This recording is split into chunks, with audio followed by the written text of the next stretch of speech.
It's nice to be with you. We're happy that you have decided to be here. Your anticipation about this has preceded your physical arrival. And so the non-physical part of you has come forward even before you dragged your physical bodies here.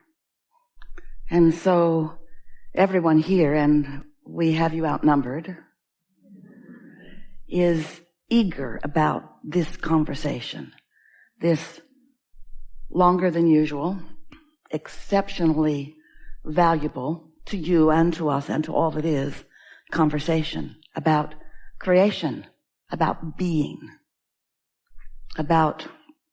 being joyful, about remembering that life is supposed to feel good to you. Life is supposed to be fun because you are a creator in an environment you came to create in. And your own deliberate thinking of thoughts, your own deliberate setting of your own vibrational tone, your own personal, conscious integration into your time and space provides for you and for all that is continual new expansion.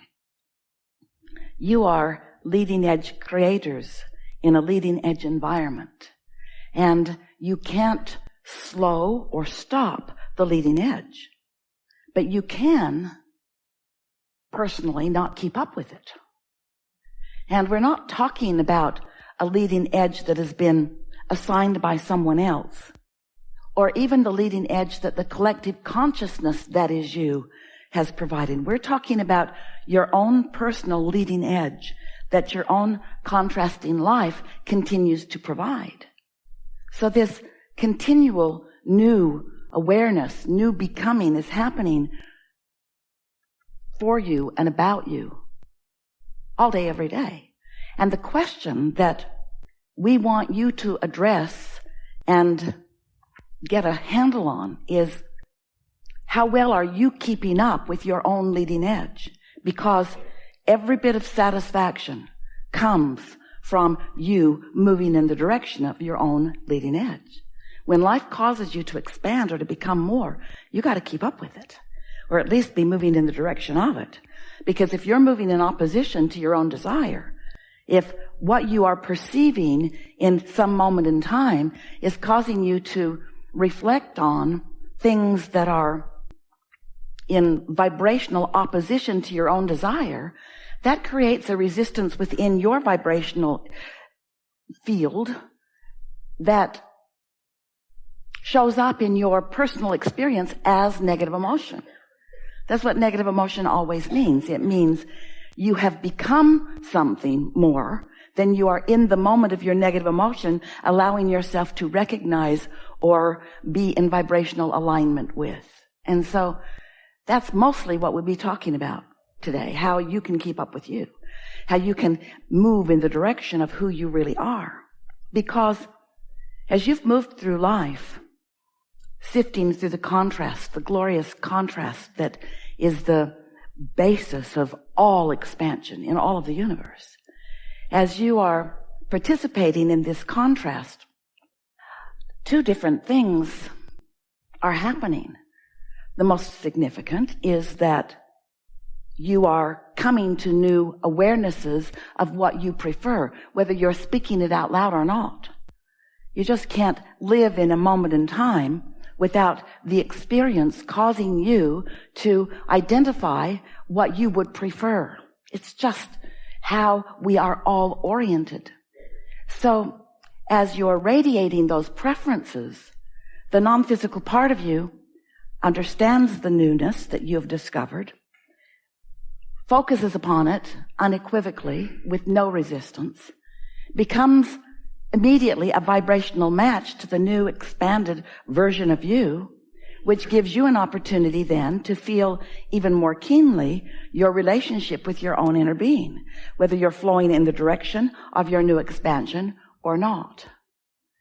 So while life is causing you to continually expand, it is also showing you what thoughts and habits of thoughts, that's what a belief is. A belief is just a thought that you continue to think.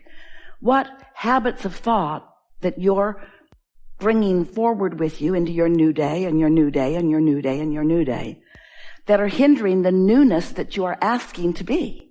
You hold beliefs from past experiences, maybe something that happened to you, maybe something that happened to someone else that you observed, maybe something that happened to your parents or their parents that they told the story often enough that you became a vibrational participant in that story.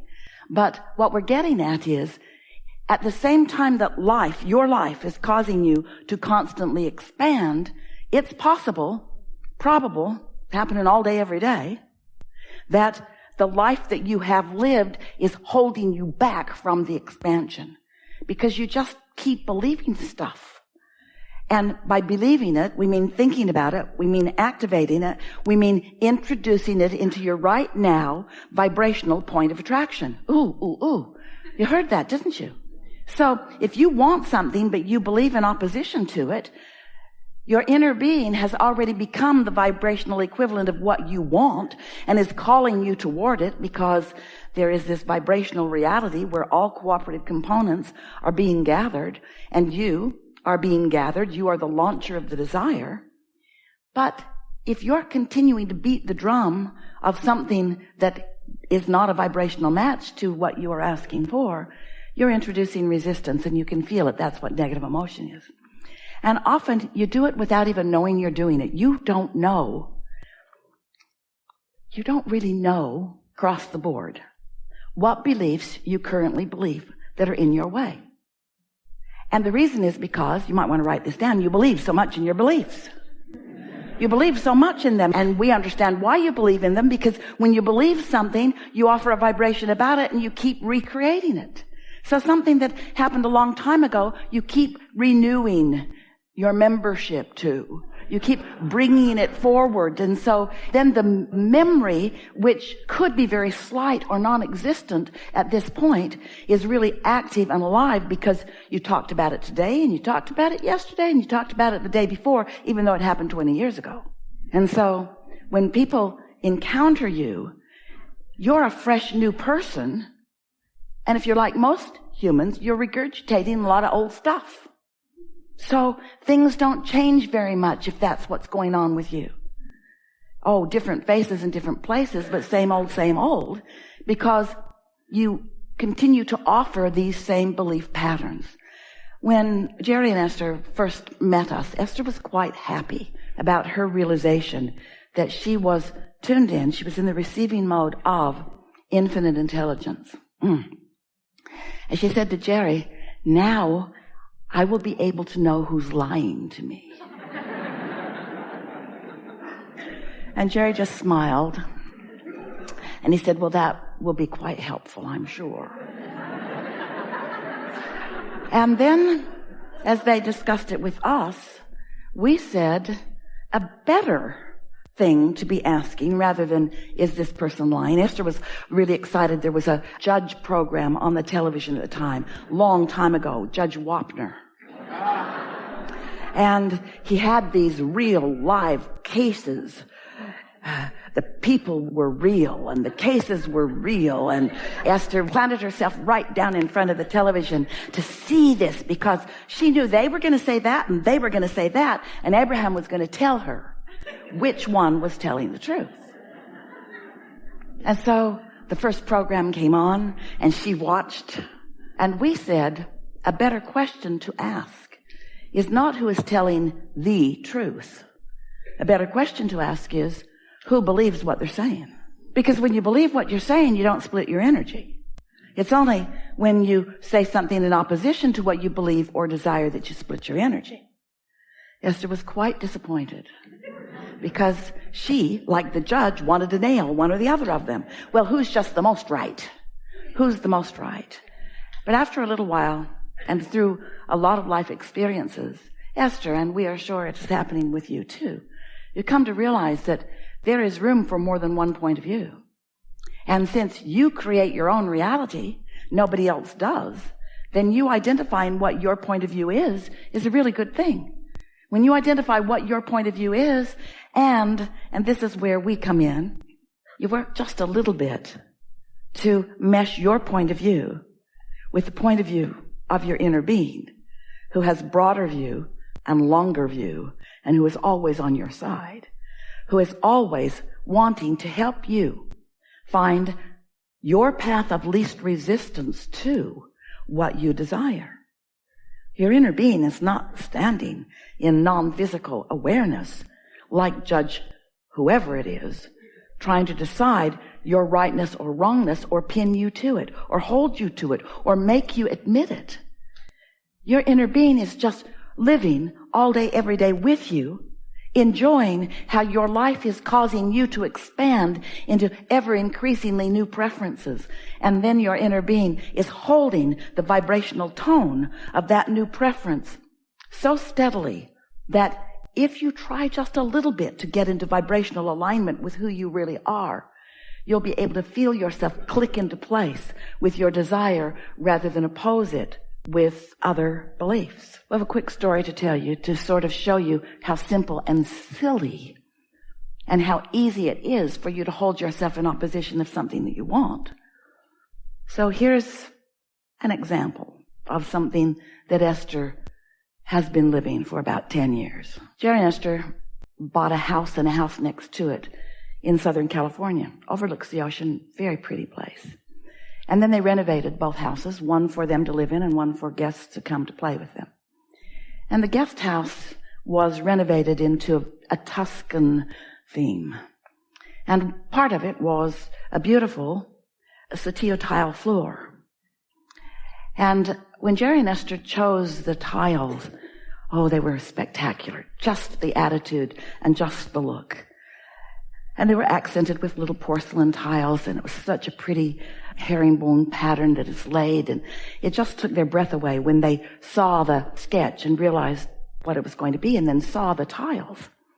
Well, as it came time to lay the floor, the contractor could not find that tile, and so he bought a substitute. And the substitute was not glazed like the sample that they had seen, but he said to them, "Don't worry, we'll lay it and then we will seal it, and it will look the same." Well, it didn't look the same, didn't look anything close to the same. And Esther never liked it, and she always felt disappointment about it. And then she was worried about it not being sealed, and so they sealed it, but the seal wasn't good, and it didn't stay put, and chair legs would scrape across it. And Esther felt betrayed. Didn't get what she wanted.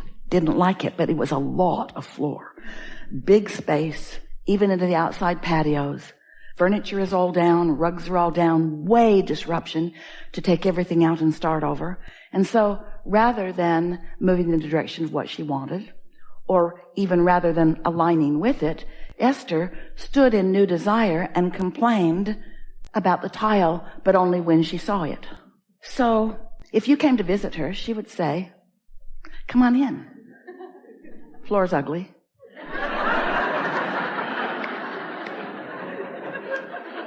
The tile we chose was really beautiful, but they couldn't get it. And so they got this, and then they sealed it. Look how it's coming up there, and look at that. Yeah. I guess I could replace it, but it would be so disruptive. So disruptive. And so, even though it would be so simple to replace that floor, really, Esther's hardly ever even there. So it wouldn't disrupt her experience. Somebody else could move the furniture. They might bang it up. Someone else could move the furniture. Where would we put it? Someone else could move the furniture. They'll put it outside and they'll get rained on. Someone else could move the furniture. It's going to cost a lot of money and it's their fault. They should pay for it. They can't pay for it. They aren't able to pay for it. It's been 10 years ago. So Esther doesn't let it be easy because she has this truth that she feels obligated to keep active. She must continue to explain, so it seems, why this reality exists against her desire.